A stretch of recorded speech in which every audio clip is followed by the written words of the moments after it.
Hello, all. Welcome to another edition of the Roundtable. Today, we're going to talk about one of the sad days of World War II, and we're going to review a documentary called "Fury and Flames," or "Fury and the Flames." Perhaps one of the saddest. Yes, there were perhaps. a lot of sad days. There was a lot of sad days in World War II. This one was a toughie. It's one that we as the Allies still struggle to justify. In every war you're going to have armchair quarterbacks, and this is one of those armchair quarterback moments of, did that really need to be happening? Did you really need to do that? And you'll have your parties on both sides, whether it was justified or it wasn't. But at the end of the day, it's still part of the history, and it's good to learn. So, Fury and the Flames covers the bombing of Dresden, which is a city in Germany. And it was basically wiped off the map during World War II in 48 hours. This was toward the end of the war. Mm-hmm. Yeah, near the end of the war, it was wiped off the map within 24 to 48 hours. It was gone. 3 simultaneous bombing raids, 2 done by the RAF, 1 done by the United States Air Force. And it's one of those sore points in history where some will say that it was unnecessary. Some will say it was necessary. And then they'll dig in their heels, and that's where the argument starts. Today, this is not that argument. Today, it's just going over the documentary that we watched on it, whether the documentary was any good, whether we learned anything from said documentary. The other discussion may be for another day, but for now, we'll try to stay on YouTube. And Yeah. The rabbit hole. We'll try. Don't want to poke the bear, right? 5 minutes. No poking the bear. Although this might be a good place to put Jeff in a radio show one day. Yeah, that.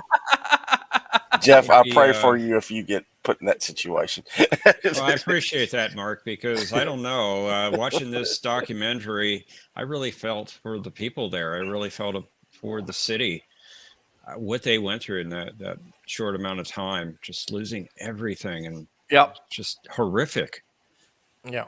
And we'll get into that, I'm sure. Before we get into the actual the part of the documentary, I do want to point out why this documentary was made. And the documentary itself was made not because Dresden was such a major point in history, but the documentary was made because a statue was erected in London. And, of course, Dresden was not all that amused about it. And the statue was of the head of Bomber Command, who ordered the bombing of Dresden. Right. And of with good cause, Dresden was like, really? That's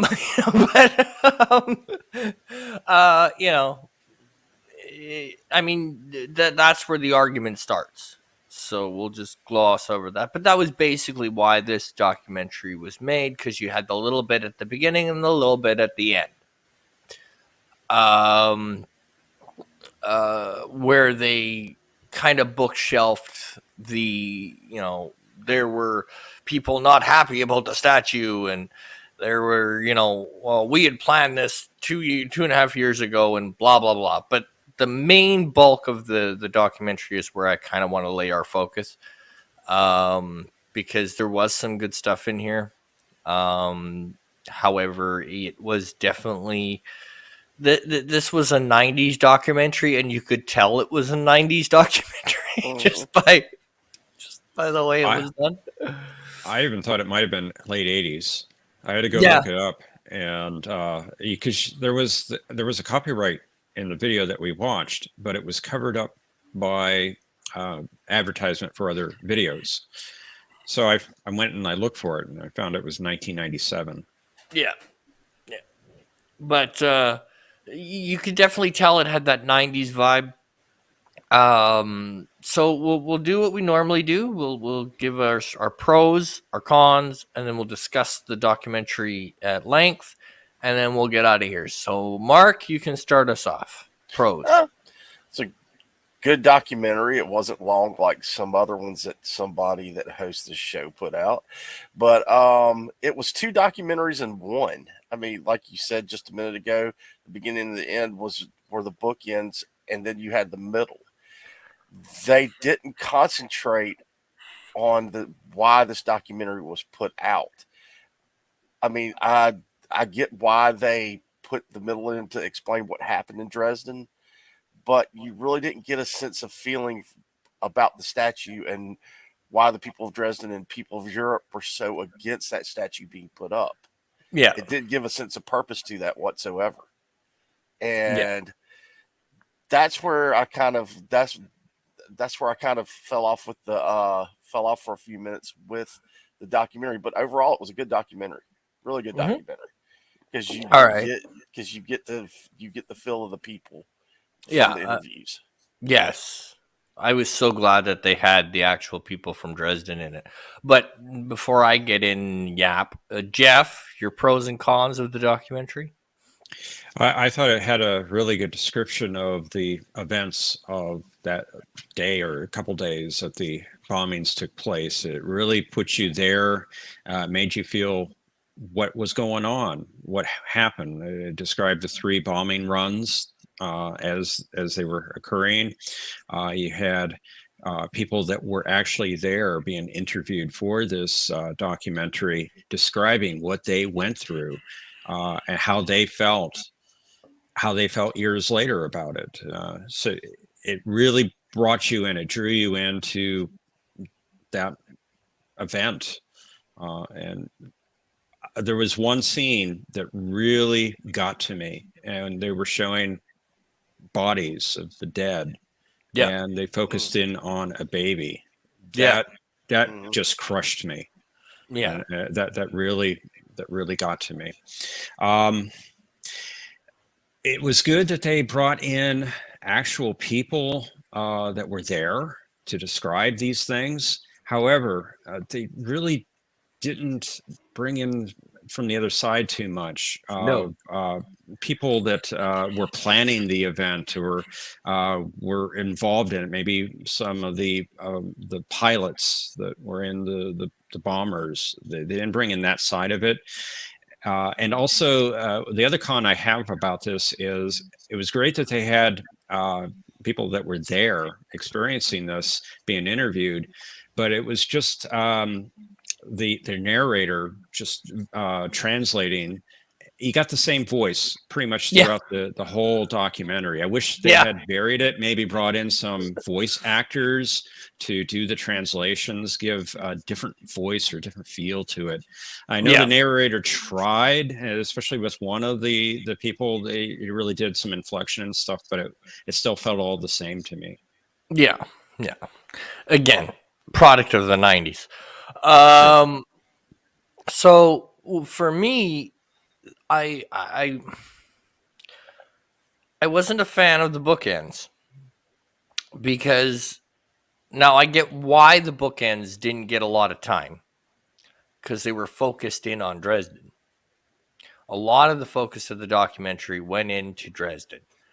However, they did kind of muddy the waters by mentioning other bombing raids that kind of had to do with Dresden, but didn't.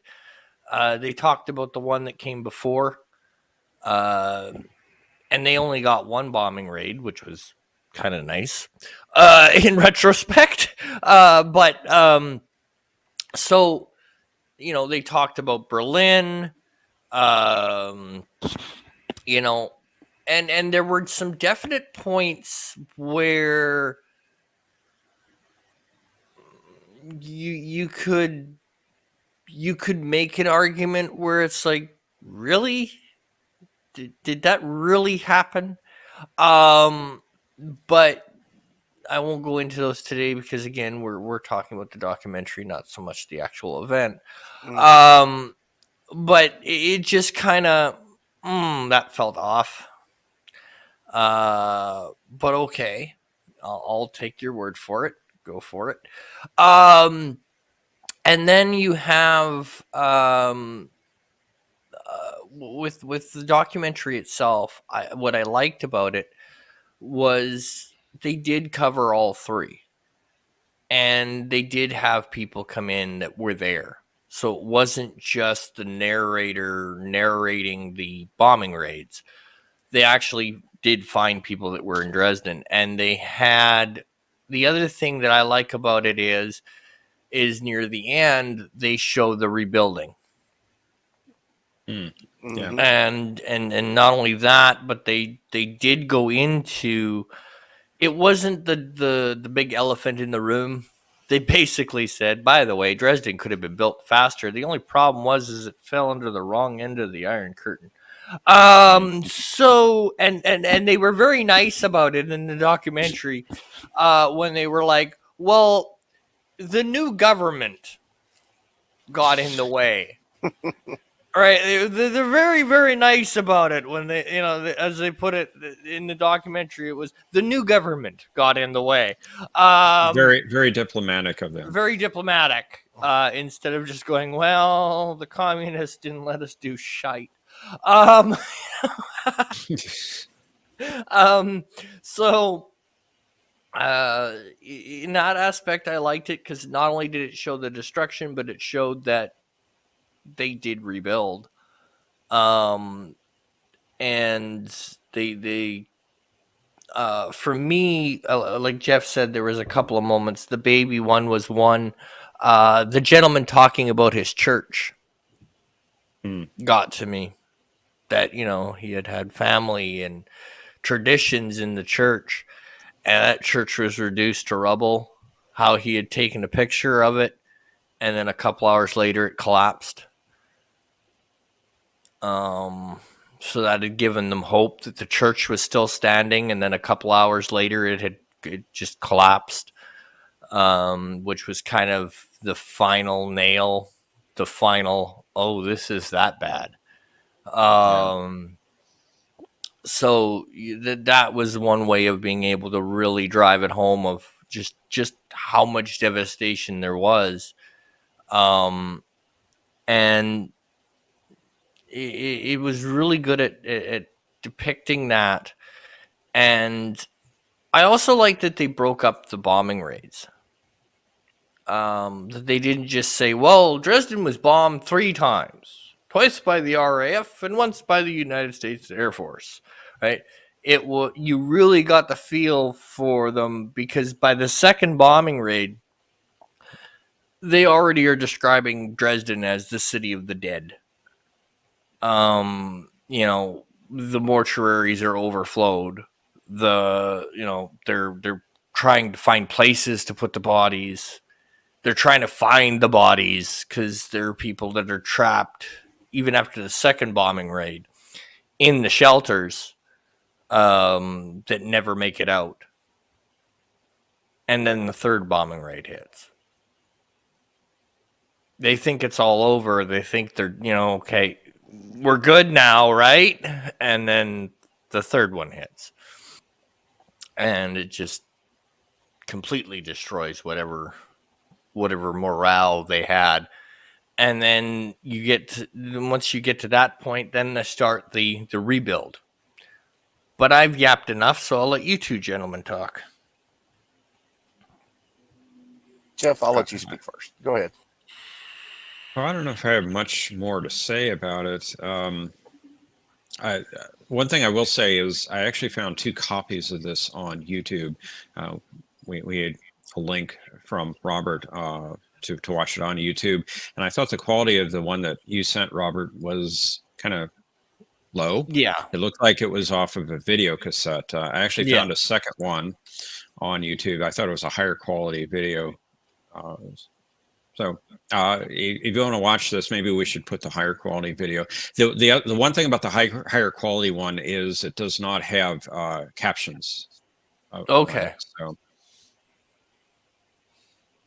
All right. but I don't know what else I really have to say about it. All Mark? right. Mark. And I don't really have anything else to add to it either, because if you do and delve into the situation, It does delve into it. Yeah. outside of Mhm. what's going on, then you're going point for counterpoint, and that Yeah. this isn't what this is about. So I No. mean that, like you said, That's a for discussion another- for another day. Yeah. Uh, But Yeah. overall, I would say it's worth watching if you get the higher quality version of it. It's definitely worth watching, just for a historical point of view. But I yeah. will say this: think of everything that happened in the European theater. Yeah. Consider that when watching it, Mm-hmm. and I'll leave it at that. Yeah. Dresden is a sad moment, but as we said at the open, there were many sad moments in World War II. Mm-hmm. World War II.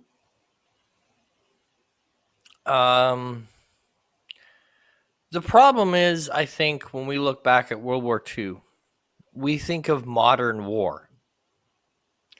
Modern warfare where precision strikes are a thing. Where you can send ammunition into one building and one building only and not hit anything around it. And we still screw it up. But we have that capability. We have that capability to put munitions in that building. We have that capability in the modern age.